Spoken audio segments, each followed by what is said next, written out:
एक ऐसा सन्यासी जो अपने वैराग्य, ज्ञान, विवेक, ध्यान, साधना की सुगंध से प्राणी मात्र को आत्मानंद की अनुभूति करा रहा है।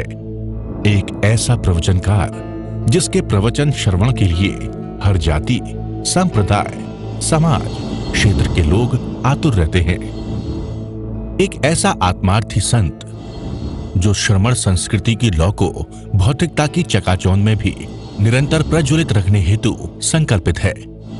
एक ऐसा आध्यात्म योगी जो अपनी ध्यान साधना के द्वारा पूरे विश्व को सुख, शांति, समृद्धि का मार्ग दिखा रहा है। एक ऐसा महासाधक जो भारतीय ऋषि परंपरा को पुष्ट रखते हुए साधनारत है। एक ऐसा समाज सुधारक जो अपनी परंपराओं के निर्वहन के साथ सामाजिक विसंगतियों, कुरीतियों, आडंबरों पर वैज्ञानिक तरीके से प्रहार कर रहा है। ऐसे महान व्यक्तित्व का नाम है आचार्य सम्राट पूज्य श्री शिव मुनि जी महाराज साहेब।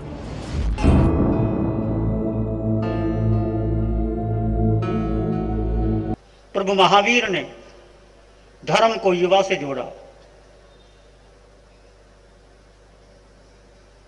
सनातन धर्म कहता है कि पहले 25 वर्ष अध्ययन करो, फिर 25 से 50 गृहस्थ जीवन का पालन करो, 50 से 75 वानप्रस्थ गहन करो, 75 के बाद संन्यास धारण करो। आयु के 4 हिस्सों में बांट दिया। परंतु भगवान महावीर की वाणी कहती है, शरीर का क्या भरोसा, सांसों का क्या भरोसा, आयुष कर्म का क्या भरोसा, कब जिंदगी में शाम हो जाए।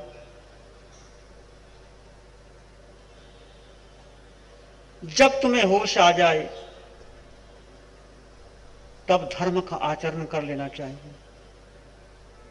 भगवान महावीर की वाणी कहती है कि जब बच्चा गर्भ में प्रवेश करता है उस समय मां को धर्म के संस्कार दे देनी चाहिए, उसको वीतराग वाणी सुना देनी चाहिए और 9 महीने मां बच्चे को पालन पोषण करते समय एक ही बात कहे, बच्चे तेरे पिता अरिहंत परमात्मा,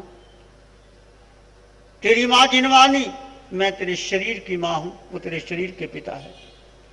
इस प्रकार गर्भ में दिए संस्कार बच्चे को आगे जाकर के बहुत बड़ा महान पुरुष, चाहे वो राजनेता हो, धर्म नेता हो, चक्रवर्ती हो, तीर्थंकर हो, बन जाता है। गर्भ में दिए गए मां को संस्कार। और बच्चा जब दूध पीता है उस समय भी संस्कार देने चाहिए। भगवान महावीर की वाणी को यदि आप जीवन में अंगीकार करते हैं तो आप सदा युवा ही रहेंगे। शरीर की वृद्धावस्था आती है, शरीर की बचपन, जवानी, बुढ़ापा देह का है, आत्मा का नहीं। शरीर में दुख आता है, सुख आता है, बीमारी आती है, रोग आता है, जन्म होता है, मौत होती है। आत्मा का जन्म नहीं, आत्मा की मौत नहीं। आत्मा को कोई काट नहीं सकता, जला नहीं सकता, डुबो नहीं सकता। ये सभी धर्म गुरु, धर्म शास्त्र कहते हैं। गीता में कृष्ण ने यही बात कही है। तो महावीर का धर्म तो आत्म धर्म है। आत्म धर्म सबके लिए है। इसलिए इंतजार मत करो कि जब जवानी चली जाएगी, जब बुढ़ापा आ जाएगा तब धर्म कर लेंगे। भगवान महावीर की वाणी एक ही बात कहती है, जरा जावना पीली जावेंद्रिय न हंता ताव धम्मं समाय। जरा जावना बढ़ई, जब तक इंद्रियां शिथिल नहीं होती, जब तक बुढ़ापा नहीं आता, जब तक आदि व्याधि नहीं आती, ताव धम्मं समाय, तब तक धर्म का आचरण कर लेना चाहिए। और धर्म कौन सा? महावीर ने कहा धर्म कोई बाहर की वस्तु नहीं है। धर्म किसी मंदिर, मस्जिद, गुरुद्वारे में नहीं है। धर्म किसी स्तोत्र पाठ में नहीं है। धर्म किसी अनुष्ठान में नहीं है। धर्म क्रिया में भी नहीं है। धर्म कौन करता है? बोलो कौन करता है? धर्म की क्रियाएं शरीर करता है। तुम सामायिक करते हो, तुम प्रतिक्रमण करते हो, तुम पाशुद्ध करते हो, तुम प्रार्थना करते हो, तुम ध्यान करते हो, तुम तप करते हो, तुम शास्त्र पढ़ते हो, आप प्रवचन सुनते हो, हम बोलते हैं, इससे आत्मा का कोई वास्ता नहीं। ये सब मन वचन काया के द्वारा हो रहा है, पर आत्मा के बिना कुछ भी नहीं। यदि आत्मा नहीं है तो कौन बोलेगा, कौन देखेगा, कौन सुनेगा, कौन तप करेगा, कौन अनुष्ठान करेगा, कौन शास्त्र का स्वाध्याय करेगा, कौन समाय करेगा, कौन ध्यान करेगा? आत्मा की उपस्थिति में शरीर क्रिया करता है। ये विवेक के साथ की गई हर क्रिया कर्म निर्जरा है। ये भगवान की उत्कृष्ट वाणी है। जैसे युवाओं ने शिविर किए हैं और उन्होंने जो शिविर के बाद प्रतिक्रिया की है वो बहुत हृदय को छूने वाली है कि ये साधना केवल भारत नहीं विश्व तक फैले। और मुझे विश्वास है युवा शक्ति इसको विश्व तक फैला सकते हैं। भगवान महावीर ने जब दीक्षा ली युवा थे। युवाओं, जब भगवान महावीर ने दीक्षा ली कितनी उम्र थी? 30 वर्ष की। 30 वर्ष की उम्र कितनी होती है? युवा की होती है। बुद्ध ने दीक्षा ली, युवा ने ली। राम ने शिक्षा प्राप्त करके वनवास में गए, युवा थे। कृष्ण युवा थे। गीता युद्ध में संदेश दे दिया। महात्मा गांधी युवा थे, देश की क्रांति की। महावीर की अहिंसा, महावीर की मैत्री और महावीर की करुणा और महावीर का अनेकांत अपरिग्रह को गांधी ने जितना अपने जीवन में धारण किया उतना शायद किसी राजनेता ने नहीं किया होगा। गांधी के मन में एक आवाज जागी कि जब तक मेरा भारत, ये भारत की मां, मेरी मां भारत भूमि गोरे अंग्रेज के चंगुल में फंसी है, तब तक हम चैन से नहीं बैठेंगे। उस गांधी, सूटेड बूटेड गांधी, सब उतार दिया, एक लंगोटी और लाठी के सहारे देश को आजाद करा दिया। सरदार वल्लभ भाई पटेल वो आपके गुजरात के थे। थोड़ा समय और होते तो देश का नक्शा ही और होता। आज देश को पटेल चाहिए। सुभाष बोस, तुम मुझे खून दो, मैं तुम्हें आजादी दूंगा। Give me blood, I will give you freedom. Subhash Bose का नारा था।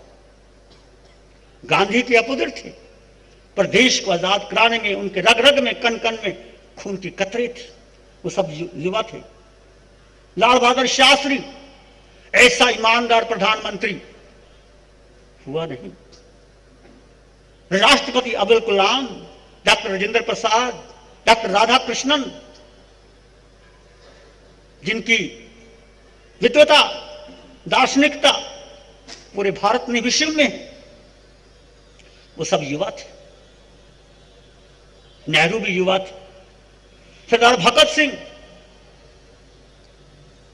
युवा थे, फांसू के तख्ते पे चढ़ गए। राजगुरु चंद्रशेखर आजाद, ऐसे हजारों लाखों ने देश को आजाद कराने में, देश को समृद्ध कराने में बहुत ऊंचा स्थान है। और आज हमारा सौभाग्य है कि हमारे पास भारत के प्रधानमंत्री नरेंद्र मोदी बहुत ही ईमानदार, सक्षम व्यक्तित्व के धनी हैं।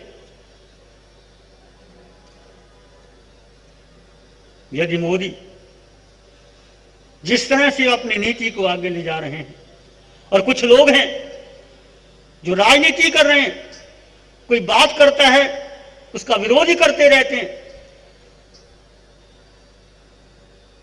हर दुनिया है, विरोध भी चलता है, पर आज हमारे देश को, हमारे धर्म को, दर्शन को युवाओं की जरूरत है। और जो बुजुर्ग हैं हमारे, उनके आशीर्वाद की जरूरत है। उनके आशीर्वाद के बिना भी कुछ नहीं हो सकता। घर का पिता, घर का दादा, घर की मां यदि अपने बेटे पर, अपनी बहू पर, अपनी बेटी पर आशीर्वाद रखती है तो वो घर, वो परिवार, वो समाज, वो राष्ट्र उन्नत होता है, आगे बढ़ता है, हमेशा आगे रहता है। तो मैं ये आपको कहता हूं, भगवान महावीर ने क्या कहा। महावीर ने कहा, आय तुले प्यास,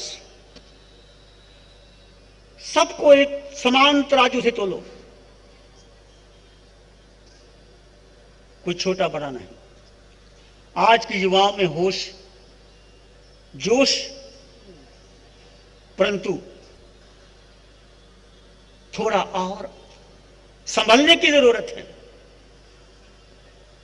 भगवान महावीर का सूत्र, पुरुषा परमचक्षु विपरिकम्मा, हे पुरुष, हे युवक, हे नारी, तुम उठो। निर्मल ज्योति वाले पुरुष, निर्मल ज्योति वाले युवक, उठो, पराक्रम करो। हमने बहुत पराक्रम किया है, धन कमाने में, फैक्ट्री लगाने में, अपने घर को मॉडर्न बनाने में बहुत पराक्रम किए, धन इकट्ठा किया है। अच्छा है, धन का, धन भी जरूरी है। हम ऐसा नहीं कहते कि धन ना कमाओ, फैक्ट्री ना चलाओ, ये भी जरूरी है। पर धन तो कमा लिया, परम धन नहीं कमाया तो क्या होगा। एक है बाहर की आंख, एक भीतर की आंख, एक बाहर का धन, एक भीतर का धन, एक बाहर की प्रज्ञा, एक भीतर की प्रज्ञा, एक बाहर का ज्ञान, एक भीतर का ज्ञान। बाहर का ज्ञान पुस्तकों से आता है, शास्त्र से आता है, जो मैं बोल रहा हूं, आप सुन रहे हैं, ये बुद्धि का ज्ञान है, ये इसी जन्म में नष्ट हो जाएगा। परंतु जो आत्मज्ञान, वो तुम्हारे साथ है, लगातार है, रहेगा, हमेशा रहेगा, इस जन्म के बाद भी रहेगा। वो आत्मज्ञान क्या है, उसकी आज युवा शक्ति को बहुत जरूरत है। गीता में कृष्ण ने कहा, उत्तिष्ठ जागृत पार्थ, अर्जुन को कह रहे हैं, हे परजन उठो, जागो, अपने कर्तव्य का पालन करो। तुम्हारा कर्तव्य क्या कहता है। युवा शक्ति को जब जब धर्म के नाम पर, जब संथारा का समय आया, पूरे देश के युवा, पूरे देश के भाई, कोई दिखाई नहीं दिया, दिगंबर, श्वेतांबर, स्थानकवासी, तेरापंथी सब एक है। और आखिर सुप्रीम कोर्ट को विदिन 60 सेकंड, 1 मिनट में स्टे दे दिया। बारिश की रिमझिम बरसने लगी, ऐसे गुरुवर की वाणी भी झरने लगी। मन वचन काया शांत, शरीर शांत, विचार शांत, सृष्टि शांत, वातावरण शांत, हर दिशा, हर किनारा शांत।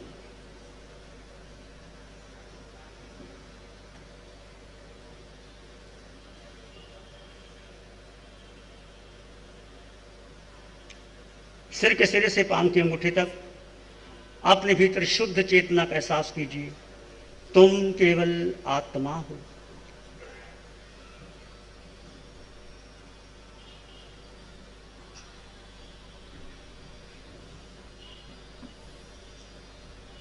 श्वास आ रहा है, जा रहा है, आते जाते श्वास को जानो और देखो। तुम केवल आत्मा हो।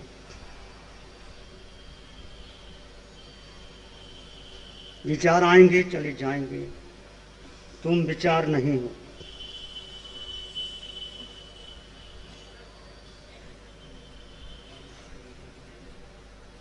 आते जाते श्वास के साथ सोहम की ध्वनि को जोड़ दो। श्वास भीतर गया तो सो, बाहर आया तो हम। सोहम, सोहम, सोहम, सोहम। शांत हो जाएं, मौन हो जाएं। आत्मा का स्वभाव मात्र दृष्टा है, जानो और देखो, कोई प्रतिक्रिया ना करें।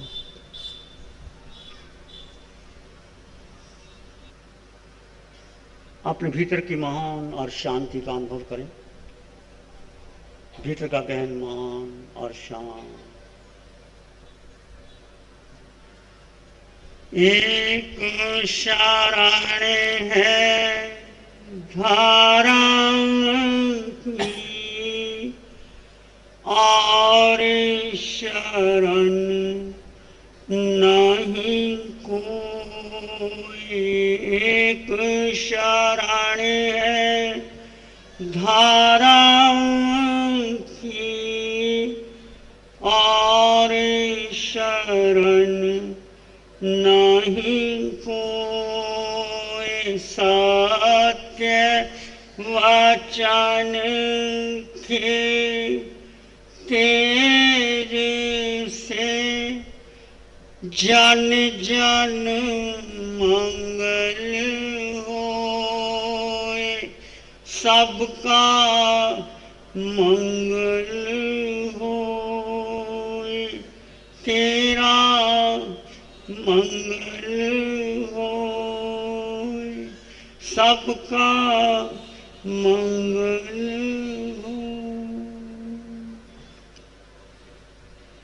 सबका भला हो, सबका मंगल हो, सबका शुभ हो। इसी में एक लंबा गहरा श्वास लें। अरिहंत परमात्मा के चरणों में अनंत कृतज्ञता ज्ञापित करें। एक और लंबा गहरा श्वास। अरिहंत परमात्मा के चरणों में नमन और वंदन। दोनों हाथों को आंखों पे ले जाएं। हल्का सा स्पर्श, धीरे से आंखें खोल सकते हैं।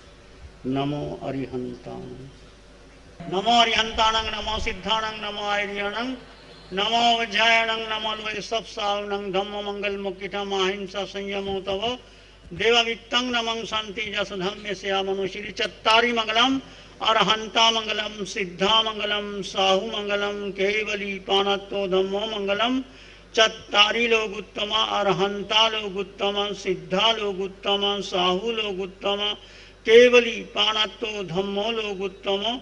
चत्तारी शरणं भवजामि, अरहन्ते शरणं भवजामि, सिद्धे शरणं भवजामि, साहु शरणं भवजामि, केवली पानत्तं धम्मं शरणं भवजामि। चार शरण दुःखहरण जगत में और शरण कोई होगा।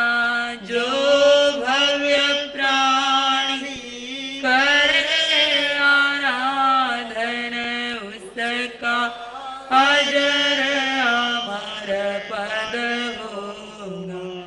उसका सदा ही मंगल होगा। जैसे बारिश की रिमझिम बरसने लगी, ऐसे गुरुवर की वाणी भी झरने लगी।